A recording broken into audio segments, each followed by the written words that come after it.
কারি পাতা গাছকে খুব ঘন করতে গেলে দোলের আগেই এই কাজটা করে ফেলুন। কারি পাতা অর্থাৎ মিঠা নিম, এটা একটা উপকারী গাছ, তাই প্রত্যেকের বাগানে এটা থাকা খুবই জরুরি। আর এতে রয়েছে nicotinic acid, amino acid, vitamin C, phosphorus, calcium, iron. Curry পাতা কিন্তু আমাদের চুলের যে কোনো সমস্যা দূর করে, কারণ এতে রয়েছে ক্যালসিয়াম, আয়রন এবং অ্যামাইনো অ্যাসিড। অ্যামাইনো অ্যাসিড চুলের একটা খাবার।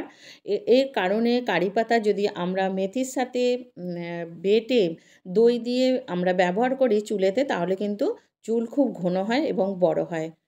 সকালবেলা উঠে খালি পেটে যদি আমরা ৪ থেকে ৫টা এই কারি পাতা চিবিয়ে খাই, তাহলে কিন্তু মোটাপা দূর করে, বা যাদের ডায়াবেটিস আছে তারাও কিন্তু এটা করতে পারেন। তাই কারি পাতা গাছের কীভাবে যত্ন করব সেটা নিয়ে আজকে ভিডিও করতে চলে এলাম আমি Chaitali gardening and crafting channel থেকে। সবার প্রথমে যেটা করতে হবে, আমি এরকম একটা গ্লাসে ১ গ্লাস ছাঁচ নিয়ে নিয়েছি। আপনাদের কাছে ছাঁচ না থাকলে ২ চামচ টক দই জলে গুলে নিতে পারেন। তার উপর এরকম ১ টুকরো আমি সর্ষের খোল ভিজিয়ে দেবো। এটা ভিজিয়ে আমি রেখে দেবো যতক্ষণ না সর্ষের খোলটা ভিজছে না, আমি এটাকে এখন একটা জায়গায় রেখে দেবো।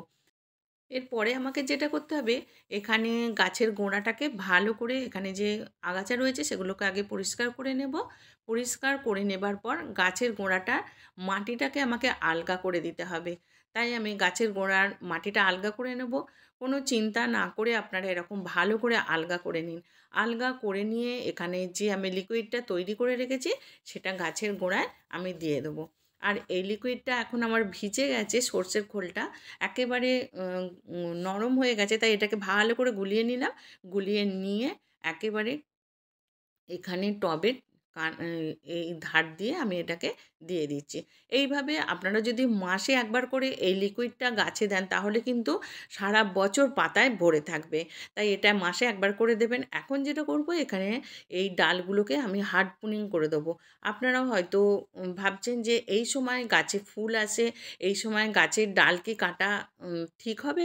আপনাদের একটা কথাই বলব যে আপনারা এই সময়ে গাছের ডাল কেটে দিন, আর এই সময় গাছে প্রচুর পরিমাণে ডাল বেরোবে। আর এখানে আমি বীজ পাওয়ার জন্য একটা ডালকে আমি রেখে দিলাম। এছাড়াও আমার একটা অন্য গাছ আছে, সেখানে আমার ফুল গাছে ফুল ধরেছে, সেখান থেকেও আমি বীজ সংগ্রহ করব। আপনারা যদি এরকম আলাদা গাছ না থাকে, তাহলে কিন্তু আপনারা একটা ডাল অন্তত রেখে দেবেন। রেখে দিয়ে গাছের যত ডাল আছে সব একেবারে হার্ড প্রুনিং করে দেবেন। আপনাদের চিন্তা করার কোনো কারণ নেই, কিছুদিন পরেই দেখবেন, কয়েকদিনের মধ্যেই গাছে নতুন করে ব্রাঞ্চ বেরোচ্ছে। আর এখানে আমি একটা মাটি নিয়ে নিয়েছি, এখানে একেবারে বাগানের মাটি, তার সাথে অল্প একটু গোবর সার মিশিয়ে নিয়েছি। এখন যেটা করব, এই যে কাটা অংশগুলো আছে এইভাবে আমি মাটি দিয়ে আটকে দেবো। এইভাবে যদি আমি মাটি দিয়ে দিই, তাহলে কিন্তু এখান থেকে খুব তাড়াতাড়ি এই গাছের অনেক ডালপালা বেরোতে শুরু করবে। আর এখানে কোনো ডালগুলো নষ্ট হবে না। আপনারা এইভাবে করে দেখবেন, খুব ভালো উপকার পাবেন আর প্রচুর পরিমাণে ব্রাঞ্চ বেরোতে শুরু করবে।